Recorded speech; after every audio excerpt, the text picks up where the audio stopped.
Edu, é com grande honra e orgulho que Portugal e a Metal Imperium recebe de braços abertos. Como é que está a família e amigos no meio desta crise mundial? Bom, a gente está fazendo o possível, né, para viver normalmente, né? É difícil viver normalmente num momento desse, mas a gente tem se aproximado bastante, a família, né, para obter um apoiando ao outro. Mas eu fico muito triste de ver quantas perdas a gente teve de vidas importantes, de familiares, de amigos, de pessoas que a gente não conhece, mas que a gente sabe que eram pessoas com sonhos, né, com vivência de um presente, que estavam, né, dentro da sua vida ali trabalhando, correndo atrás das suas coisas, buscando os seus objetivos, e de repente veio uma doença mundial que cortou tudo isso, né, e parou, interrompeu essas expectativas dessas pessoas. Então, eu como ser humano, eu fico muito triste de ver quantas perdas a gente teve em Portugal, no Brasil, na Europa, em todo o mundo. E também de ver que o ser humano, eu vou entrar agora num assunto um pouco filosófico, né?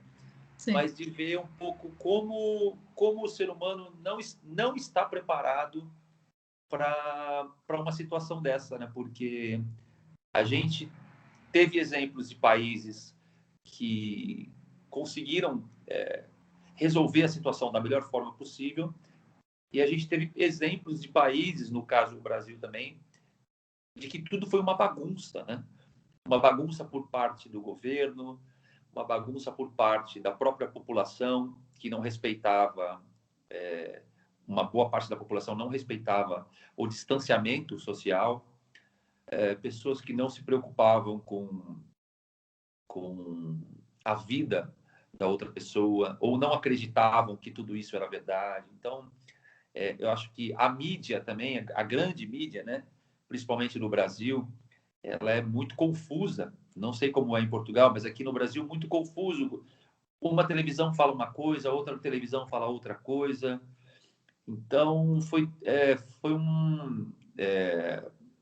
difícil. E a gente conseguiu chegar até aqui com muitas perdas, né? Muitas dessas perdas eu soube que eram fãs do meu trabalho, pessoas que estavam mandando um recado através de mensagens que eu leio, todas as mensagens de Instagram, de Facebook, pessoas que estavam sofrendo com o Covid e mandavam mensagem: nossa, eu estou me apoiando na sua música, a sua música me dá força para isso, para superar isso. Alguns conseguiram superar, outros, infelizmente, vieram a falecer. Então, assim, isso tudo para mim foi muito, muito triste. Mas o que eu posso contribuir para que isso não fique pior é trazendo música, fazendo música, né? E eu estou chegando agora nesse momento complicado com pelo menos uma tentativa de uma mão estendida para ajudar a outra, com músicas novas, músicas alegres, músicas que as pessoas gostam, para tentar levantar o ânimo das pessoas, né, das que gostam dessa música. Então, minha pequena contribuição para o mundo através da arte, né, da música. Vera Cruz, ou Ilha da Vera Cruz, foi o primeiro nome dado pelos descobridores portugueses ao Novo Mundo, que atualmente corresponde à parte do Nordeste da costa brasileira, relatado na carta de Pero Vaz de Caminha, mas também é o nome do magnífico álbum e brilhante também, com o mesmo nome, onde o tema do mesmo se passa nessa mesma época. Sim. Este romance e o conceito das letras foi criado por ti com a ajuda e participação especial do Fábio Caldeira. Foi Perfeito. difícil criar este conceito? Olha, ele foi difícil porque ele é um conceito complexo e é uma história longa. É uma ficção, né? Mas com elementos da história real, né? Como o descobrimento, né, do Brasil pelos portugueses de 1500, né? O próprio Pedro Álvares Cabral faz parte da história, né? A gente utilizou ele como personagem da história. E então, assim, na verdade, ele foi difícil pela complexidade para construir tudo, mas a história ela foi acontecendo muito naturalmente, porque o Fábio Caldeira é um grande escritor, né? É um compositor aqui do Brasil, cantor também de rock, mas é um grande escritor, tem um talento absurdo. Então como um presente de Deus eu ter conhecido ele para me ajudar na construção desse épico. É um épico mesmo, né? E essa história, ela é uma história da nossa vida, né? Inclusive da sua e da minha, né? Você como portuguesa e eu como brasileiro somos como parte de um mesmo quebra-cabeça que se junta, né? E então é uma história nossa.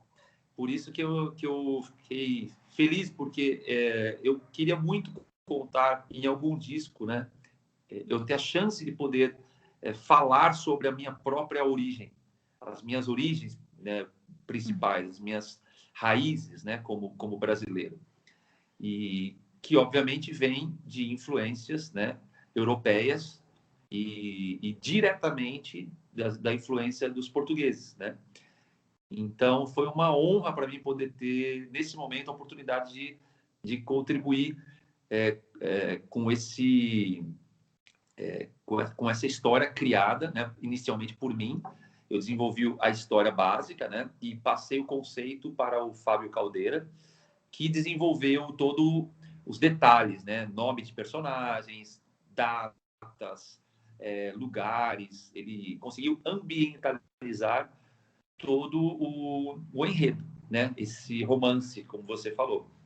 Então, é uma história que foi difícil pelo tamanho da história, mas foi natural. Não foi muito complicado para criar a história, né? Foi mais a desenvolver os detalhes que foi difícil, mas a história ela surgiu naturalmente. Conta-nos um pouco da história, por favor. Tá. É um pouquinho longo, né, o jeito de contar, mas vou tentar ser o mais resumido possível. Sim, Eu por favor. desenvolvi uma história de que existia uma profecia antiga, anciã, desde 1300, mais ou menos, porque existia uma ordem secreta maligna, que dominava a Europa por volta foi criada, né, por volta de 1200, do ano de 1200. Essa ordem se chamava Ordem da Cruz de Nero, né? E aí essa ordem, ela, como eu falei, ela dominou por séculos, né, a Europa, e essa é a parte fictícia da história. E aí existia uma profecia que dizia que um descendente do criador dessa história, do criador dessa ordem, né, que é a Ordem da Cruz de Nero, o descendente iria nascer, crescer e ia se voltar contra a ordem que já estava dominando a Europa por tantos séculos. Então, essa profecia já existia. Em determinado momento, né, por volta de 1482, né, precisamente, nasceu uma criança, né, e essa criança nasceu em Portugal, e ela nasceu com uma mancha no peito, uma marca de nascença, e ela se parecia com uma cruz, que se parecia com a cruz de São Jorge, né? Então a profecia dizia o quê? Que um recém-nascido iria nascer com uma marca no peito, e esse recém-nascido seria o escolhido, e que ele se desenvolveria, ia crescer, criar seu próprio exército no futuro, ia se revoltar e se voltar contra a Ordem da Cruz de Nero. Essa é a profecia. Em 1500, né, por volta de 1500, em 1482, nasce essa criança, né? A Ordem da Cruz de Nero, ela tinha muitos soldados, obviamente secretos, né, que ficavam por toda a Europa, né? Quando a criança nasceu, a comunidade ficou sabendo do nascimento da criança com essa marca e muitos já falavam dessa profecia. Então, começaram a comentar na comunidade, em Tomar, né, e em Portugal, que existia o nascimento dessa criança.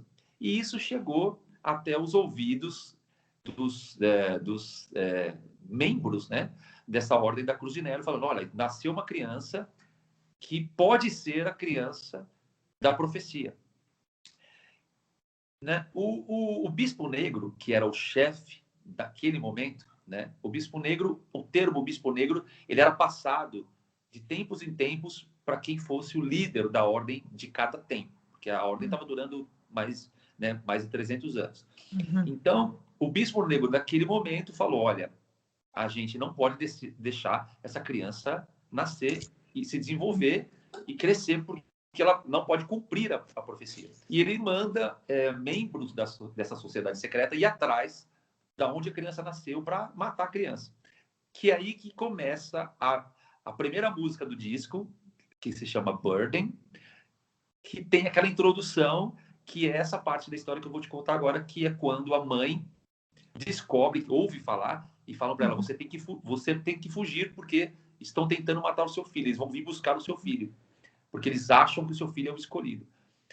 E aí ela foge, né, pelas vielas, né, da região, e os soldados, né, estão tentando alcançar ela, então ela sabia que eles iriam alcançá-la, e o que ela fez? Ela, para desviar, ela colocou o seu filho, né, na porta de um mosteiro, de um convento, e fugiu para o outro lado para despistar os membros da Ordem da Cruz de Nero. E ela foi para a parte do rio, né, que é o rio principal de Tomar, e eles chegaram nela e ela, quando eles estavam chegando, ela estava colocando o cesto, que estava vazio, né, na beira do rio, para eles pensarem que ela estava colocando a criança no rio para ele ir embora. E aí eles começam uma batalha com ela, e ela fala, vocês não vão conseguir pegá-lo, não sei o que e tal, e tem aquela batalha, e eles matam a mãe dele, conseguem matar a mãe dele. E aí eles vão atrás do cesto e descobrem que o cesto estava virado, né? Não tinha criança nenhuma, e eles acreditam que a criança morreu, que o escolhido haveria morrido. Eles retornam, né, para o chefe da Ordem da Cruz de Nero e comunicam que a criança havia falecido.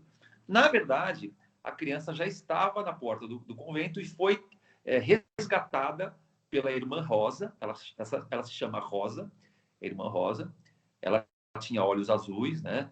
E ela resgata a criança, que também tinha olhos azuis, resgata a criança e ela fala, nossa, tem um bebê aqui na porta, tal, né?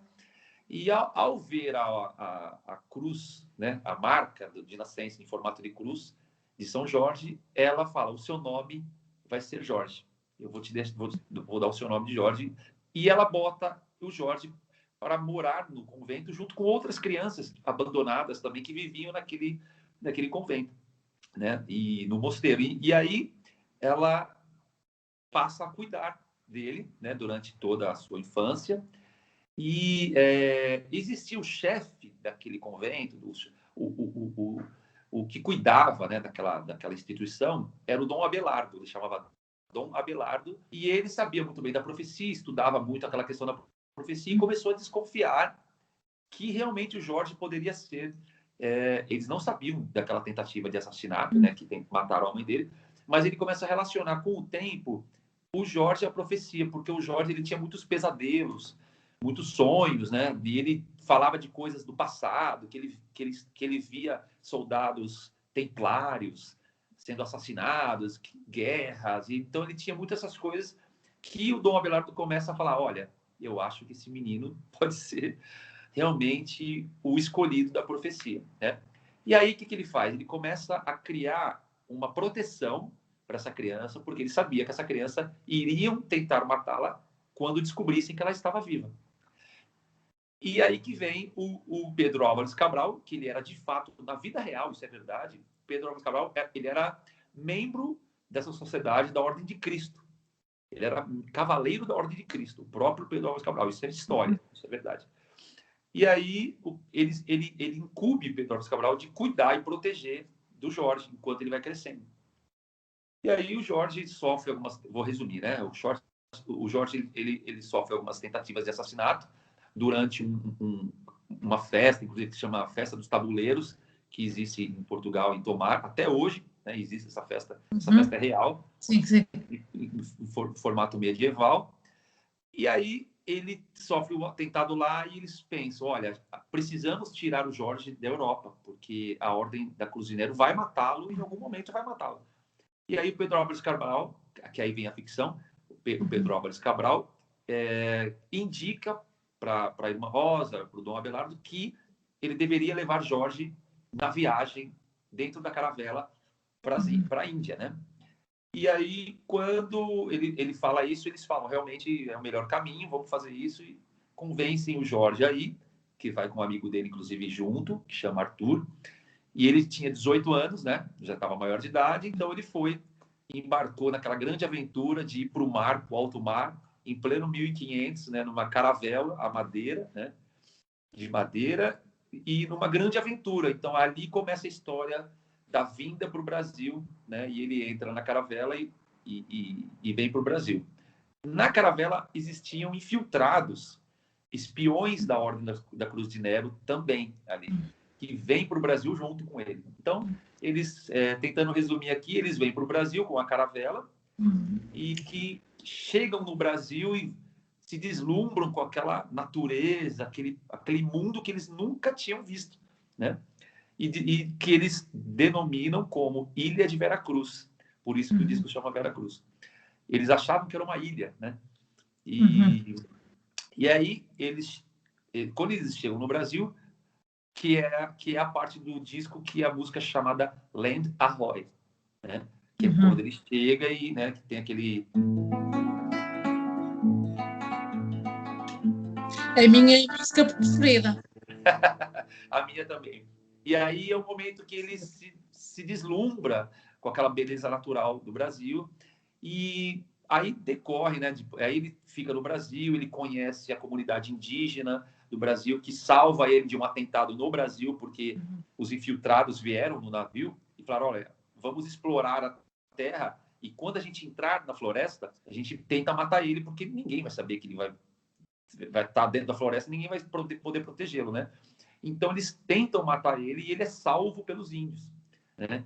E aí os índios resgatam ele, levam ele para a aldeia e os soldados, eles matam os soldados da Cruz de Nero, os índios matam eles, né? E salvam o Jorge, que estava desacordado, eles levam ele para lá e ele acaba ficando amigo da tribo que, resumindo, a tribo se junta ao Jorge, né? Que durante a passagem dele nessa tribo, ele descobre o seu fardo, ele descobre o seu objetivo, a sua missão. Essa é a palavra. Ele descobre a sua missão na Terra como descendente do criador da Ordem da Cruz de Nero, daquela Ordem do Mal. E ele se revolta contra aquilo, porque ninguém quer isso, né? Ninguém quer esse peso. Claro. Né? E ele se revolta contra aquilo, mas o pajé, que é o sacerdote da tribo, ele convence ele toma uma poção, ele tem muitas visões, ele começa a ver e começa a entender e descobrir que ele é de fato aquele escolhido. Então ele começa a assimilar e ele começa a aceitar aquilo para se tornar de fato aquele cavaleiro que vai se rebelar e vai criar um exército que vai se juntar com os cavaleiros da Ordem de Cristo e os indígenas contra o exército da Ordem da Cruz de Nero. Que nessa história toda, tem muitos detalhes da história, tá? Eu estou pulando muitas coisas, sim. Mas assim, que em determinado momento a esquadra da Cruz de Nero descobre que ele está vivo no Brasil, que ele não morreu, e aí eles falam, oh, não tem jeito, a gente vai precisar mandar uma esquadra de exército para matar ele, porque a gente não consegue matar ele. Agora é a última chance. Então, manda uma esquadra de Portugal para o Brasil, da Ordem da Cruz de Nero, e aí eles não contavam que a esquadra de Cabral, da Ordem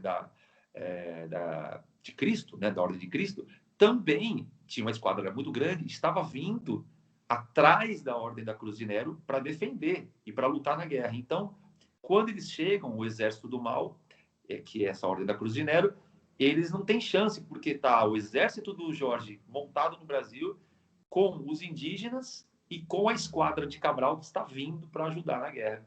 E aí existe uma batalha, que é aquela música Face of the Storm, né?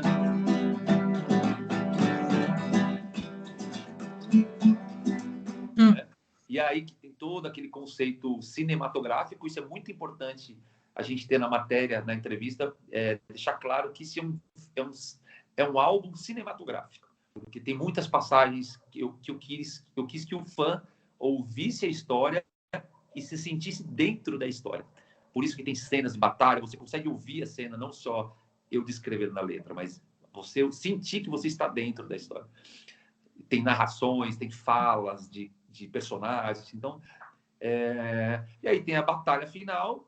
No final, o exército da Ordem de Cristo, junto com Jorge, eles ganham a batalha e ele decide ficar no Brasil e se casa com a filha do chefe da tribo, né, indígena, que é a Janaína. Ela se chama Janaína, que é uma índia, e ele se casa com ela, né, e concretiza a profecia, que é aquela que eu contei, que nasceu no início dos anos 1200. Uhum. O que foi criado primeiro, a letra ou a melodia? Tudo, eu sempre faço a música e a melodia antes. Aí depois eu vou, assim que eu tenho, né, eu faço...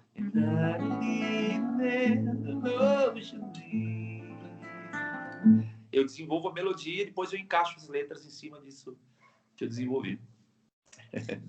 E as letras eram passadas para o Fábio ou vice-versa? E como foi feito o processo? Na verdade, eu fiz as letras do disco, né? O Fábio Caldeiras, ele desenvolveu um conceito, né, dos detalhes da história, mas aí ele desenvolveu como se fosse um livro, né? Escreveu o livro e me passou para eu ler, e eu desenvolvi as letras baseadas no livro. Foi isso. O convento de Cristo em Tomar foi o mote para que tudo acontecesse. O que te despertou o interesse para que este monumento e não outro que o incluiu na história? Na verdade, então, essa foi a parte que quem desenvolveu foi o Fábio Caldeira, né? E a gente precisava de elementos que tornassem a história interessante, né? Então, a gente tinha a linha central, que era a questão da profecia, que nasceu descendente de quem criou aquela ordem do mal, que era a ordem do Cruzeiro. Todo esse contexto eu já tinha. Queriam tentar matar ele depois, e aí tinha uma aventura. Mas quem desenvolveu toda a ambientalização para o fã imaginar e conseguir enxergar aonde está acontecendo a história foi o Fábio Caldeira. Então, através das pesquisas, né, a gente percebeu que os melhores elementos para a história estavam em Tomar, estavam nessa questão. A gente precisava de um local que fosse o local onde o Jorge fosse acolhido. Então, a gente imaginou que esse local poderia ser um mosteiro, poderia ser onde vivesse uma irmã, uma freira, que seria a irmã Rosa, né? Então, por isso, a gente foi contextualizando, né, que seria interessante ter uma mãe, que não era a mãe de verdade dele, mas uma mãe que cuidasse dele, para ter também uma ligação emocional do fã lendo a história e sentir aquela ligação materna, né, dentro da história. Então, tem vários motivos, mas a gente pensou muito na questão poética de todo o conceito, né? Foi também a arquitetura que o interesse também? Desculpa, não entendi. Como? Foi a arquitetura que também fez com que o convento Com fosse certeza, de com interesse? certeza. Sim, a arquitetura medieval faz muito parte, como eu te falei, dessa ambientalização, né? Então, a gente procurou elementos que tivessem essa estrutura medieval, que tivessem essa estrutura de castelo, né? de pedras, né? Então a gente tudo foi proposital, tudo tem um porquê, né? Uhum. Ficaste a conhecer algo da festa dos tabuleiros que te fez querer vir a Portugal, conhecer a cidade? Como? Desculpa, não compreendi. Ficaste a conhecer algo da festa dos tabuleiros que te fez querer vir a Portugal conhecer a cidade? Se eu tenho vontade de ir conhecer? Sim, graças Sim, à festa dos tabuleiros e sim, ao sim, monumento. sim, são. Na verdade, a gente, eu e meu empresário, né? A gente está conversando sobre a possibilidade de criar um roteiro turístico para Uhum, quem quiser conhecer a história do Veracruz numa viagem de verdade. Então, uhum, a gente tem vontade, sim. Eu, pessoalmente, quero muito ir para Portugal, né, assim que for possível, e conhecer o ambiente da história do Veracruz, né? O ambiente real da história do Veracruz. E eu estou pensando na possibilidade de fazer isso com os fãs, de criar uma viagem em grupo para todo mundo que quiser conhecer de perto a história do Veracruz poder ter essa oportunidade. Então, é um grande sonho. Vamos ver se a gente consegue realizar. olha, interessante, muito interessante até. Isso, Inclusive, existe um passeio turístico em Portugal para se andar de caravela. Uma caravela de verdade que você paga para passear de caravela pelo mar, né? Então, inclusive, eu tenho vontade de fazer esse passeio mesmo, né? Andar pelo numa Rio Douro? caravela. Oi? Rio Douro? Pelo Rio Douro? Não, então, até onde eu pesquisei, a caravela ela anda no mar mesmo, né? Hum, Então, eu não sei da onde que ela sai, né? Porque eu não consegui achar qual é o roteiro que essa caravela faz. A empresa a gente está pesquisando, né? Se ela ainda existe, mas que eu vi que existe esse passeio turístico para quem uhum. gostaria de andar de caravela, né? Agora a gente está trabalhando em cima disso para achar a companhia perfeita para a gente conseguir fazer isso virar realidade. Mas a gente está estudando ainda para saber se isso é possível, né? Se ainda é possível. Interessante até. Interessante. Ora bom, hum, que tipo de pesquisas fizeram para as letras e quais personagens são reais?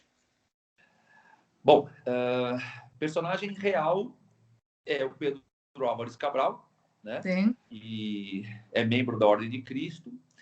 Uhum, E os outros personagens todos são fictícios, né? uhum, Então, o personagem principal que a gente usou, na verdade, que é o mais importante ali na história, é quem realmente veio para o Brasil e descobriu o Brasil, né?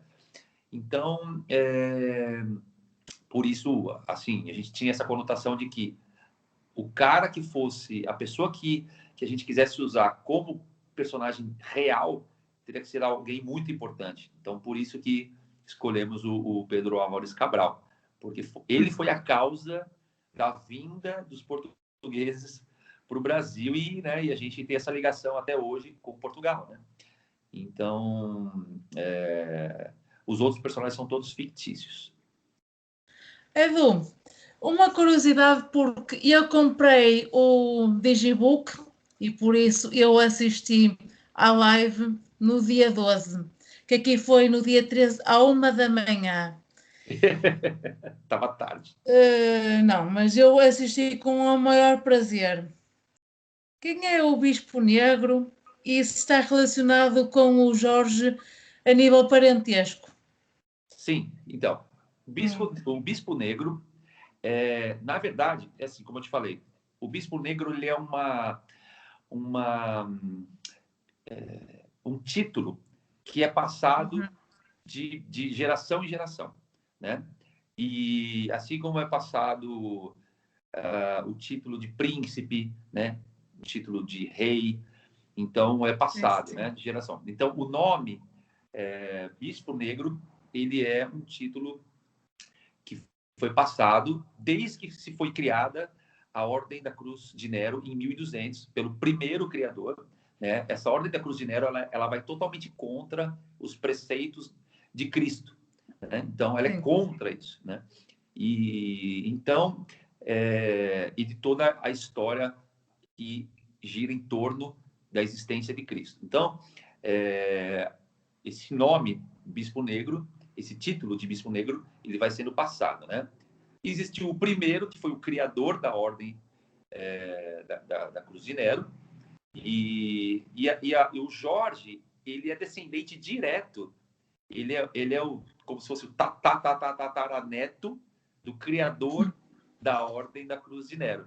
Por isso que ele tem essa ligação de sangue com essa ordem. E ele, quando ele cresce, ele se revolta de ter no sangue dele as origens de uma ordem maléfica, uma ordem do mal.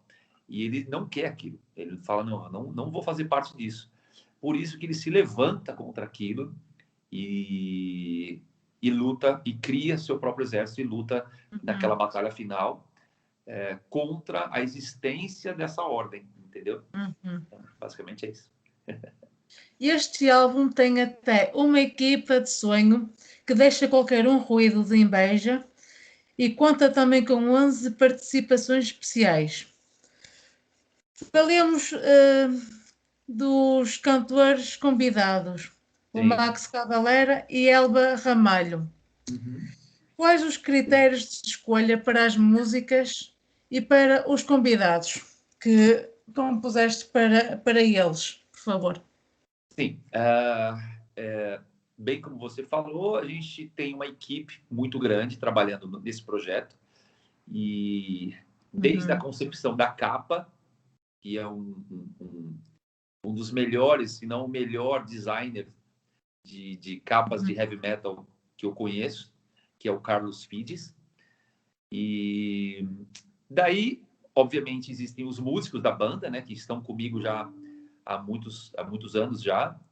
Alguns deles tocaram comigo no Angra, então tocaram comigo muitos anos, que é o Aquiles Priester, baterista, que também tocava no Angra, e o Fábio Laguna, que é o tecladista, que também tocava nas turnês do Angra naquelas épocas.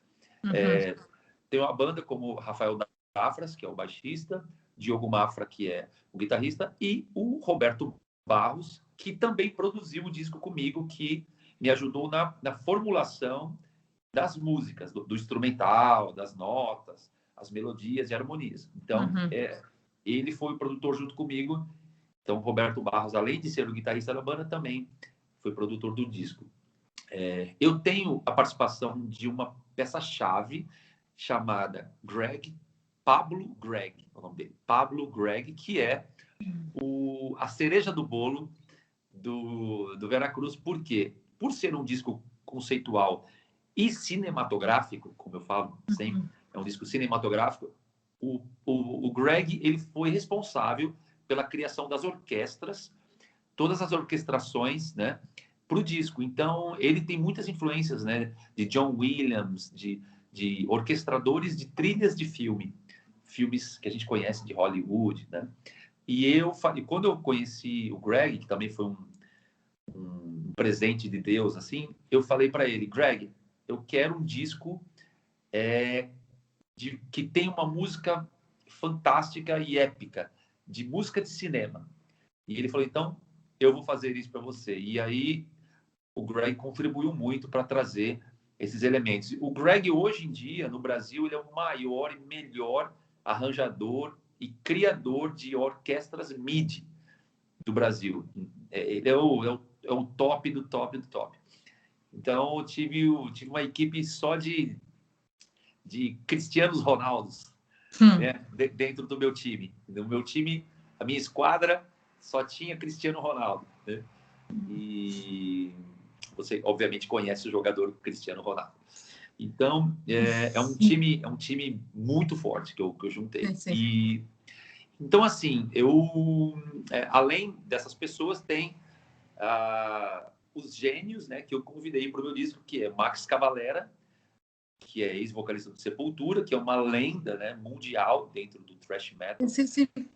E a Elba Ramalho, que é um grande ídolo meu, que é uma cantora do Brasil, muito famosa, de música brasileira, e que é, assim, uma grande referência minha de como um artista deve ser musicalmente, né? Ela tem uma carreira maravilhosa, riquíssima em questão de harmonia de músicas e um talento que não tem tamanho. Então, desde o início eu queria Max Cavalera e Elba Ramalho. Era um risco por serem artistas muito, né, importantes, né? Então, assim, eu tive a sorte também de chamá-los e já conseguiram a participação deles de primeira, né? Então foi muito muito bom, assim. Esse disco ele conseguiu tudo muito naturalmente. Eu acho que pela energia positiva, pela união de todos dentro do projeto, fez com que a gente conseguisse um trabalho maravilhoso, né? Na minha opinião, é um disco muito bom, muito bem feito, é uma obra mesmo. Uhum. Ora bom, também trabalhaste com o teu irmão. Eu também Sim, conheço, eu conheço o teu irmão do projeto dele, também, sim. da cover que ele fez dos Tears for Fears também, de Ah, tributo. sim, sim, Eu sim, sim. conheço também, o grupo também, a banda é uma das minhas preferidas também. Por Que bom. isso, uma salva de palmas também para o teu irmão, também Perfeito. merece. Então, além desses convidados, né, especiais, que foi o Max e a Elba, Sim, existem sim. outros músicos participando, né? No caso, o Tito Falaschi, meu irmão, que fez o solo da Bonfire of the Vanities. Tem também o pianista Tiago Mineiro, que é um grande pianista aqui do Brasil, muito famoso também, que gravou na Lenda Roy e na Rainha do Luar. Tem o percussionista Marcos César. Esse percussionista já tocou com todo mundo que você pode imaginar, desde Ivan Lins, até Phil Collins ele já tocou. Então é um percussionista muito importante do Brasil, que está no disco também. Existem vários músicos de sanfona, que é um acordeon, que também gravou, que chama Meninão, Rafael Meninão. Existe também um cellista que tocou cello maravilhosamente, que é o Federico Pupi, que é um grande cellista, né? Ele é italiano, mas é brasileiro praticamente já. E, enfim, acho que eu não esqueci ninguém, mas são vários convidados que ajudaram a construir essa grande obra, né?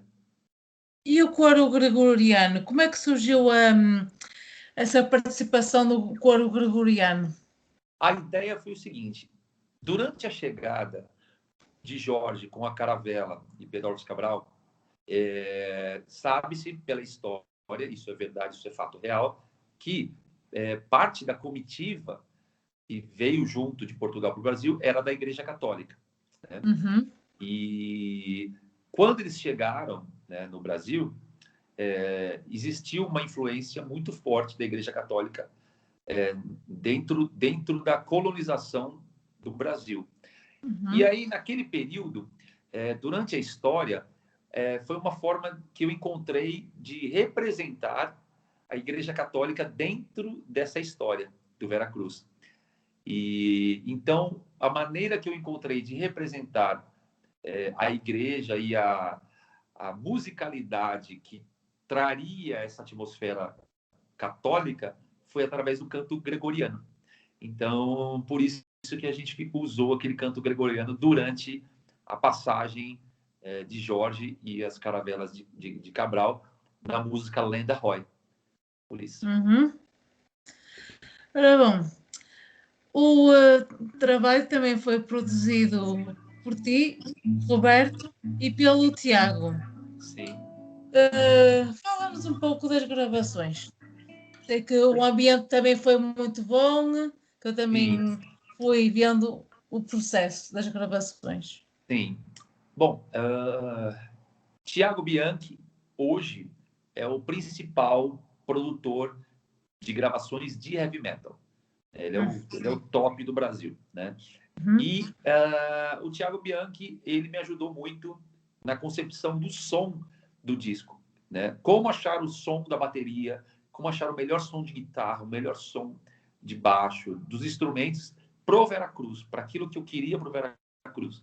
ele foi crucial, né? E a gente gravou no Rio de Janeiro, no estúdio do Liminha, que é uma lenda, um produtor lendário aqui do Brasil, gigantesco, muito famoso. Então a gente teve a honra de poder gravar lá as baterias.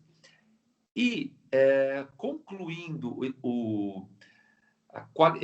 para manter, né, concluindo e conseguindo manter a qualidade do disco no nível que eu sempre quis, eu chamei o Dennis Ward, que foi produtor do Angra do disco Rebirth, Temple of Shadows e Aurora Consurges. É produtor de muitas e muitas outras bandas. Já gravou Michael Kiske, já gravou muitas bandas que você já deve imaginar dentro do heavy metal mundial. E ele, por ser uma lenda, né, é um produtor lendário, mundialmente falando, para mim era uma honra poder trabalhar com ele de novo, eu e o Aquiles, poder trabalhar com o Dennis de novo. A gente já tinha trabalhado nos tempos de Angra, e resgatar aquela atmosfera dos anos 2000 para o Veracruz. Então, foi assim, fechamos com chave de ouro a qualidade musical do Veracruz. Sim, sim. Ora, bom, vamos lá. O power metal ou metal melódico europeu é muito diferente do brasileiro e com o Veracruz consegue-se notar essas mesmas diferenças. Gostaria que explicasses um pouco essas mesmas diferenças com a ajuda deste novo registro. Bem, a gente tem a conotação histórica das letras, do conceito, que é a união de Portugal com o Brasil. Então, eu precisava usar, obviamente, elementos brasileiros. Também existe a minha ideia de falar do meu próprio país, trazer um pouco desse espírito do orgulho de ser brasileiro, do orgulho das origens que a gente tem portuguesas. Então, eu queria puxar isso ao máximo, né? E por isso existem muitos elementos brasileiros e assim, étnicos, né? Dentro do conceito musical do Veracruz. É um álbum especial para mim, porque eu estou celebrando 30 anos de carreira. Então, eu quis resgatar tudo que eu fiz nesses 30 anos, né? E então, por isso, tem muitos elementos. Que a diferença principal de uma banda de power metal europeia e brasileira, no meu caso, né, de ser um artista de power metal brasileiro, é o fator de ser nativo de uma cultura que não tem nada a ver, né? Tem influências da Europa, mas não tem muito a ver as raízes musicais com músicas europeias. Então, a gente teve aí o ápice da divulgação da cultura brasileira com a bossa nova, né? Digo assim, a divulgação para o exterior, né? Que eu toco bossa nova desde criança, né? Então, assim, esse estilo aqui é muito brasileiro, entendeu? Então, essa linguagem só o brasileiro tem, né? E por isso que quando a gente faz heavy metal e deixa fluir essa brasilidade, a gente se destoa das bandas europeias, entendeu? A gente fica diferente das bandas da Europa, por isso. É como nós e o fado. Exatamente. Eles têm a bossa nova e nós temos o fado. Perfeito. É completamente lindo, diferente. Maravilhoso, né? E a Argentina, né? Com a música, né? Com o tango. E entre outros, né? Tem vários países, a música irlandesa, a Irlanda com a música irlandesa, né? Que é característica, você ouve aquilo lá, né? Então, instrumentos japoneses, quando você ouve, você sabe que é do Japão, né? Então, cada país tem a sua característica principal, suas origens, suas raízes, né? E então eu sempre procuro evidenciar essas influências, entendeu? Deixar claro da onde a gente veio, né? Então, é isso. É fácil distinguir o power metal brasileiro do power metal alemão, por exemplo. Sim, é muito fácil. Totalmente, Muito porque fácil. a construção harmônica, né, esse tipo de harmonia, esse tipo de notas, isso aqui não músicos alemães não usam, né? Não. E digo como característica alemã de fato, né? Não faz parte, né? Não. Então essas Até... essas harmonias jazzísticas, né? Que o brasileiro adquiriu e desenvolveu a bossa nova, por exemplo, só o Brasil tem. Até porque o vosso power metal é muito mais melódico do que o alemão. Vocês é muito mais melódico. É muito mais melódico. Não sei em É que mais sentido melódico. você quer dizer, mas o alemão também tem power metal muito bom. Na verdade, Tem. o power metal, a origem do power metal, É o alemão. não sei se é uma opinião geral, mas eu atribuo que quem inventou o power metal foram os alemães, através do Accept, que eu era muito fã do Accept, e do Halloween, né? Sim. Então, a gente tem que dar o braço a torcer que o estilo principal que a gente toca tem influência do Brasil, tudo, mas tocamos power metal. Na minha opinião, quem inventou foram os alemães. Foram. O meu pai tinha muitos. O meu pai tinha muitos discos do Halloween que eu até tive que vender. Ora bom, Edu, esta pergunta é muito comprida. Eu vou tentar falar o mais pausadamente possível. Tá bom. Tal como a capa do álbum diz, em latim, Alis volate propris, nós podemos voar com as próprias asas, mas com estas músicas ainda podemos voar mais, porque são tão lindas que até nos apetece voar. São lindíssimas. Obrigado. Eu estive lá a ver na live, são lindíssimas. Muito obrigado. Lindíssimas. Mas há detalhes que não deixam ninguém despercebido. Então eu também que estive a fazer a review para uma revista grega, por Perfeito. iniciativa própria. Ah, que bom, obrigado. Ora bom, da Burden até a Crosses, que é quando ainda se passa em Portugal e na Europa, o estilo é totalmente power metal europeu, tal como já estivemos a falar agora. Sim. Na Land Ahoy já integra elementos musicais daquela época. Uhum. E a partir daí, a Terrinha do Luar aumenta essa brasilidade. Uhum. Como foi a composição das músicas e quais instrumentos usaram para essas sonoridades? A pergunta está mais ou menos percebida? Sim, não, eu compreendo. Bom, essa frase em latim, ela significa muito para mim, porque Sim. é o momento em que eu realmente agora vou voar com as minhas próprias asas, né? É uma carreira como artista solo, do qual eu mesmo conduzo o meu próprio trabalho. Então, mais ou menos nesse sentido. Também é uma maneira de inspirar pessoas a acreditarem no seu próprio potencial. É uma maneira de inspirar os fãs a acreditarem no seu próprio trabalho, né? A não desistirem nunca, né? Eu tive, como você falou no começo, eu tive muitos problemas de saúde durante muitos anos que quase acabaram com a minha carreira. Passamos à frente. Isso. Sim. Então, assim, essa frase é muito importante para mim, muito importante. Sim. E eu acho que eu utilizei também como inspiração para os fãs. O disco, você falou uma coisa, foi uma pergunta muito inteligente. Por quê? Existem sonoridades europeias e existem sonoridades brasileiras, né, claras no disco.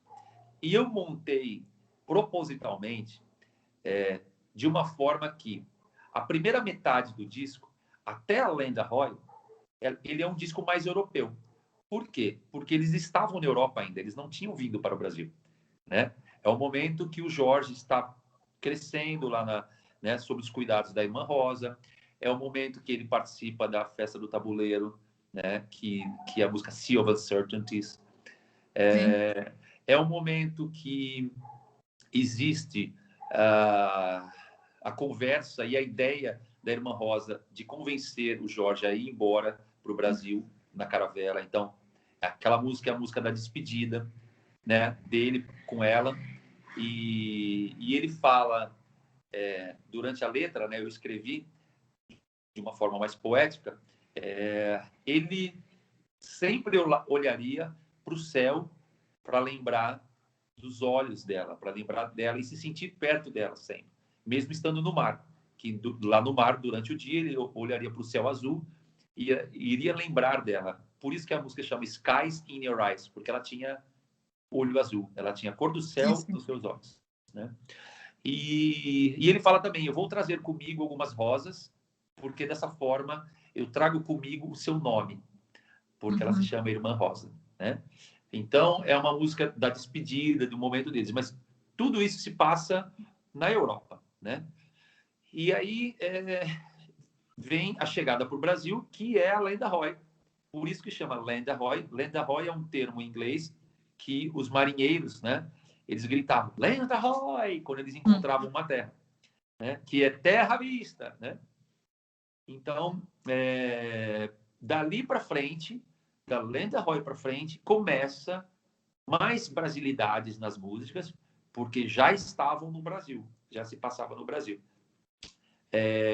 A única música que volta para a parte europeia é a Fire with Fire, que é o momento que o Jorge avisa o amigo dele para voltar para Portugal e contar para todos de Portugal que ele estava vivo. Ele ele encontrou o amigo dele no Brasil, todos achavam que ele tinha morrido, sendo assassinado na floresta. E aí ele contou para o amigo, falou, você tem que voltar para Portugal para avisar que eu estou vivo e pedir ajuda, para eles virem aqui me ajudar, porque a Ordem da Cruz de Nero, eles vão vir aqui me pegar. Então, quando o amigo dele volta para Portugal, já está na Europa de novo. Então, a música já fica europeia de novo, né? Não tem mais brasilidade. E aí entra uma harmonia, que é uma harmonia de música erudita, de Beethoven, né? Que é... Então, que tem essa conotação europeia. Quando eles voltam para o Brasil, depois que ele avisou, né, que o Jorge estava vivo e tal, que eles estão no Brasil, começam as influências brasileiras novamente, né? Aí tem aquele riff, né, que é o...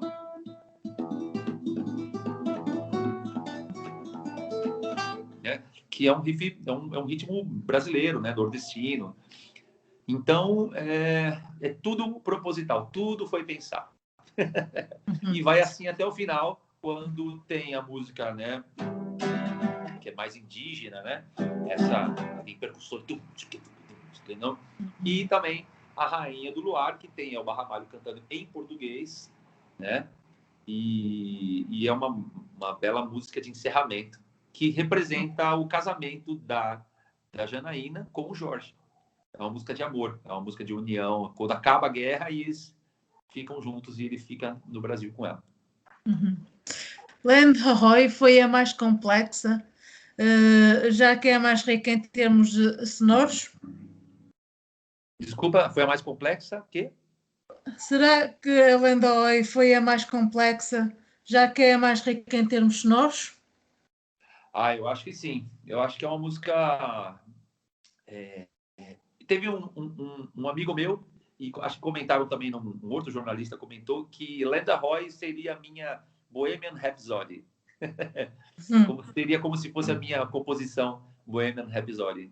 Então, assim, é uma música muito complexa, e como uma parte muito importante da história, talvez a mais importante da história, se passa nessa música, que é desde quando eles chegam no Brasil, quando ele é resgatado pelos índios, quando os índios dão a poção para ele e ele descobre que ele é aquela pessoa, que ele tem aquela missão, né, que ele é o escolhido. Então, tudo isso é muito importante, porque é o miolo, é o ponto principal da história, né? E aí, a aventura toda que se passa dele no Brasil e tal. Então, por isso que a música é muito longa, né? Porque é uma epopeia, é uma viagem, né, muito grande. Então, não teria como fazer contar esse pedaço da história com algo muito simples, uma música de 2, 3 minutos. Por isso que é uma música muito complexa, porque é um momento muito complexo da história, muito rico da história, né? Uhum. Edu, és sem dúvida o rei das baladas e com Skies in Your Eyes tornaste-te sem dúvida no John Bon Jovi do Brasil. Como te sentes com tamanho elogio? Eu adorei. Eu fiquei muito feliz porque Bon Jovi, para mim, é uma grande referência de compositor, de baladas, né, principalmente. E eu gosto muito do Bon Jovi, da banda Bon Jovi, né? Mas realmente eu sou muito apaixonado por baladas. Eu tenho um carinho especial por baladas. Compus muitas baladas desde, né, Close Your Eyes, What Do You See? Né? Wishing Well, do Angra. Compus Heroes of Satan. Né? Então, See the light, nothing to see, like a miracle Vamos light. parar, senão eu vou Então, chorar. Vamos parar, senão eu então choro. são muitas composições de baladas, né? E Wishing Well, Bleeding Heart, né?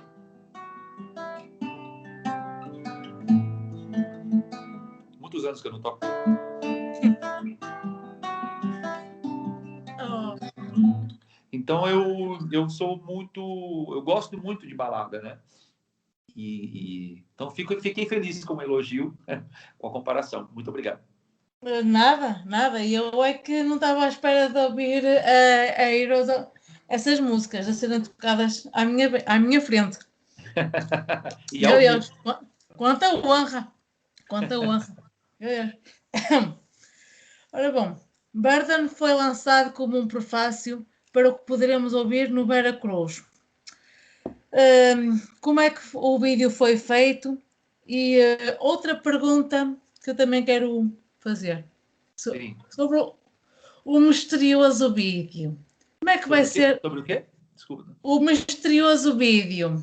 Quando é que será lançado e se vai seguir os parâmetros da Burden? Então, a gente fez esse prefácio, como você falou, né? Sim. E para mostrar para o fã a complexidade da história, meio que dá um gostinho para o fã começar a entender o que estava por vir, né? E por isso que a gente fez só a introdução, né? Para não revelar tudo também. E criamos esse graphic novel, né? Que chamam, né? E Graphic novel. graphic trailer, né? E em forma de desenho, né? Que foi feito por um desenhista chamado Antônio César, que é um grande desenhista aqui do Brasil, né? E então, assim, foi uma história que a gente desenvolveu através de um desenho para poder contar para o fã como que aquilo poderia ser feito através de um desenho para eles poderem ter essa ideia da história, né? Então, a gente criou isso como um primeiro lançamento visual do Veracruz, né? E daí, a gente já está trabalhando num videoclipe também para o disco, né? A gente teve que parar a gravação do videoclipe por causa do Covid, da pandemia, mas vamos voltar agora em breve para filmar. E eu acredito que em julho estaremos lançando o primeiro videoclipe oficial do Veracruz. E eu acho que eu vou gravar outros videoclipes durante o ano, né? Então, é isso. Estamos trabalhando bastante aí para entregar para os fãs um trabalho bem bonito. Mas seguirá os parâmetros da Burden ou não? Os parâmetros da banda, como assim? O que você... Da Burden, se será um graphic novel ou não? Não. É um videoclipe mesmo. Com a banda tocando, todo mundo envolvido, a banda tocando. O videoclipe é maravilhoso. Eu não posso revelar qual é a música ainda. Mas está sendo, mas está sendo feito com muito carinho. E O álbum será lançado através da MS Metal Records. Sim. Sei que o Japão tem um papel fundamental na carreira, mas por que dividir o resto dos lançamentos em diferentes datas? Porque, no meu caso, eu não tenho uma major como gravadora. Não tenho, assim, como uma Sony Music, uma EMI Music, que são as majors, elas fazem o lançamento para todos os países, a mesma gravadora, né? E no meu caso, que é o caso de todas as bandas que eu participei, né? Cada região tem a sua própria gravadora. Então, no Brasil, MS Metal Records.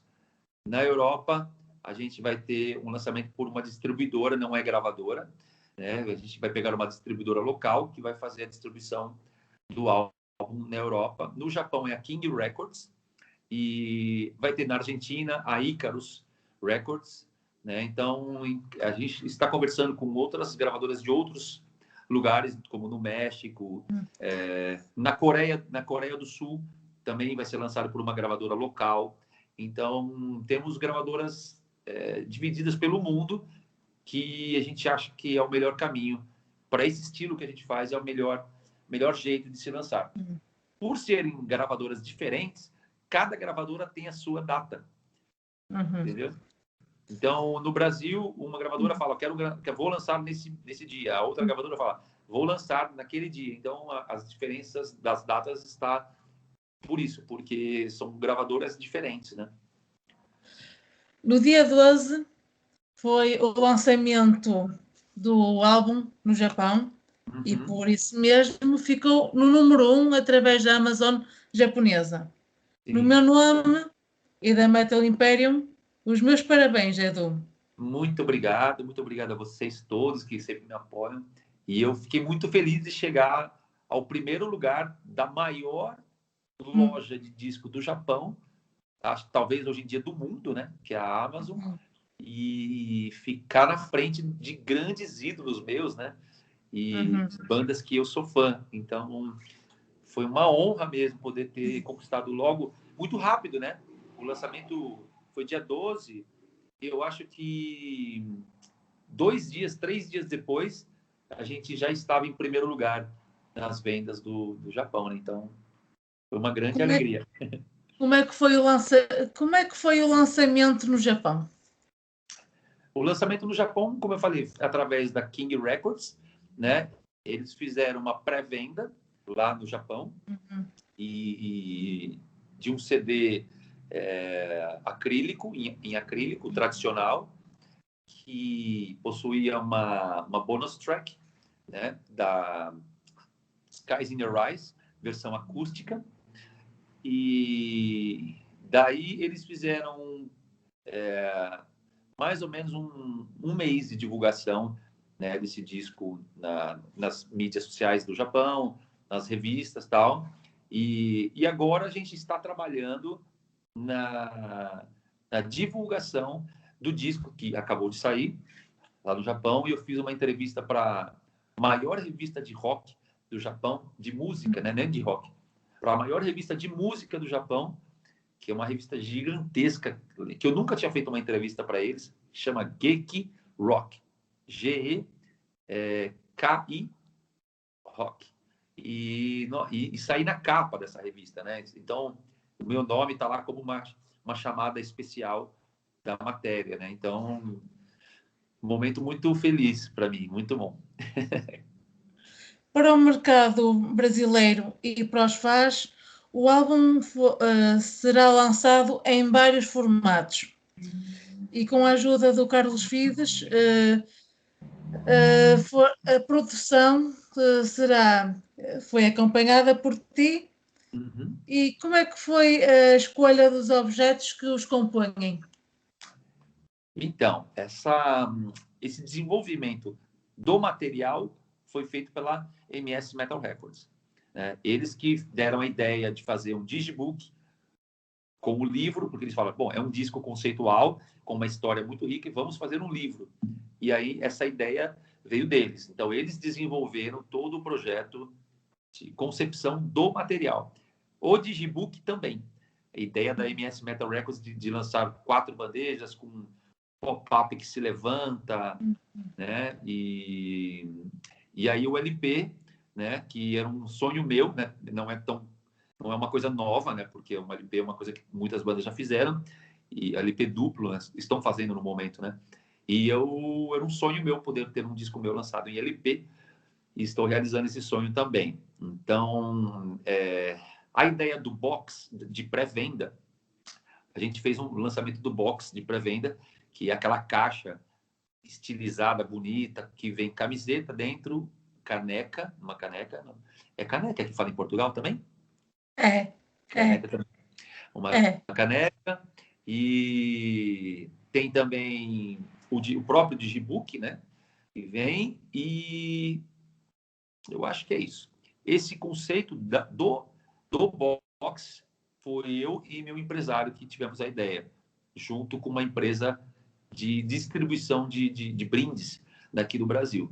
E aí a gente bolou esse box e resolveu lançar. Então foi isso. Uhum. Como será a turnê em torno deste álbum? Por exemplo, a construção do palco. E se algum dia virá a Portugal? Agora você tocou num assunto, você é muito inteligente, né? Essa Sou? construção, muito inteligente. Sabes porquê? É, Eu pesquisei. Eu fiz sim. muita pesquisa. Até fui para a biblioteca do Porto fazer pesquisa sobre o assunto. Se todos os jornalistas fizessem como você, seria muito bom. Ai, tantos elogios. Oh, Edu, eu vou ter o maior prazer em conhecer-te. O prazer Vou é querer todo meu. conhecer. O prazer é todo meu. Então, falando da turnê, a gente está preparando, como é um disco muito especial, Sim, sim. um momento especial de 30 anos de carreira, eu falei para o meu empresário, eu não gostaria de fazer um show simples, com Uhum. apenas a banda no palco, alguns elementos né, e só isso. A gente está trabalhando numa turnê que para o Brasil a gente deve conseguir viabilizar, que é um grande palco, né, com muitos elementos no palco, uma grande produção. Eu também não posso falar ainda como é essa produção, né? Mas vai ser um espetáculo audiovisual que vai deixar os fãs muito, muito felizes. Vou tentar levar essa produção para outros países também, né? Não sei se será possível, mas a gente vai tentar. Agora, para o Brasil, vamos ter, como a gente mora aqui, é tudo mais fácil, né, para mim. Para eu administrar isso no Brasil é mais fácil. Então, no Brasil, a gente já está bem encaminhado para se ter uma turnê muito especial. De preferência aqui para o Porto, Portugal, para a Se minha Deus cidade. quiser. Se Deus Para a minha quiser. cidade. Agora vamos falar de pessoas especiais que trabalham contigo. Sobre Marcela, o Eduardo, da MS Metal, Sim, o Bod, da Bod Metal, sim, o Ederson Leão, o Juan, sim. são os teus braços direitos. Como te sentes a trabalhar com pessoas que acreditam e apoiam o teu trabalho? Olha, é difícil falar de todos eles assim, porque são grandes amigos, né? E são pessoas que eu amo, né? E que gostam da minha música e acreditam no meu potencial, né? E mais do que nunca, eles acreditaram em mim nos piores momentos da minha vida, eles acreditavam ainda em mim. Então, isso para mim tem um valor muito grande, né? E todos eles, o Eduardo, da MS Metal Records, a Marcela, querida, o Juan, que é o meu empresário, né? Então, que veio trabalhar comigo no momento que eu não estava no auge, né? Eu estava no momento de reconstrução. Então, e todos esses que você comentou, todos os outros, é uma equipe muito grande, né? Então, eu só tenho a agradecer a todos eles eternamente, né? Eu sou um afortunado de poder ter anjos ao meu redor, assim. É muito bom. Edu, bandas ou cantores que mais te influenciaram e com quem gostasses de cantar? Eu tenho tantas bandas. Eu gosto muito de músicas dos anos 80, né? Sou muito dos anos 80. Então, eu gosto do heavy metal, eu gosto de Dio, Iron Maiden, gosto de Accept, gosto de Def Leppard muito, gosto de... Nossa, tem tantas bandas. Black Sabbath, né? São muitas bandas que eu gosto. Mas eu também gosto de outros estilos, como A-ha, gosto de Tears for Fears, gosto de Supertramp, gosto de Yes, gosto muito de rock progressivo, gosto de Yes, gosto de Rush, gosto de Marillion, gosto de Genesis, Gentle Giant, gosto de Emerson Lake and Palmer. São minhas bandas preferidas de prog, né? De progressivo dos anos 70. Pink Floyd, amo Pink Floyd. Mas eu também gosto de bandas de música brasileira também, né? Como eu falei, Djavan, Ivan Lins, rock nacional, rock do Brasil, eu gosto muito, como Legião Urbana, Paralamas do Sucesso, o Traje a Rigor, gosto muito, Titãs, são as bandas assim, que eu cresci, Lobão, né? Os artistas que eu amo aqui do Brasil. E então, assim, eu ouço de tudo, eu gosto de tudo, e tudo que eu acho bom eu escuto. Edu, mais uma vez, foi uma honra e orgulho ter feito esta entrevista contigo. Muito Muito bom, obrigado, a honra foi toda muito, minha. muito bom, perfeito. Palavras para os fãs portugueses. Bom, primeiramente, muito obrigado pelo carinho de vocês que me acompanham durante esses 30 anos. Espero poder estar em Portugal o mais rápido possível. Espero poder levar o Veracruz para Portugal também, e especialmente Porto, né? E que eu possa ter a oportunidade de levar a minha música mais uma vez para a Europa, né? Com uma turnê bacana, com uma turnê bonita.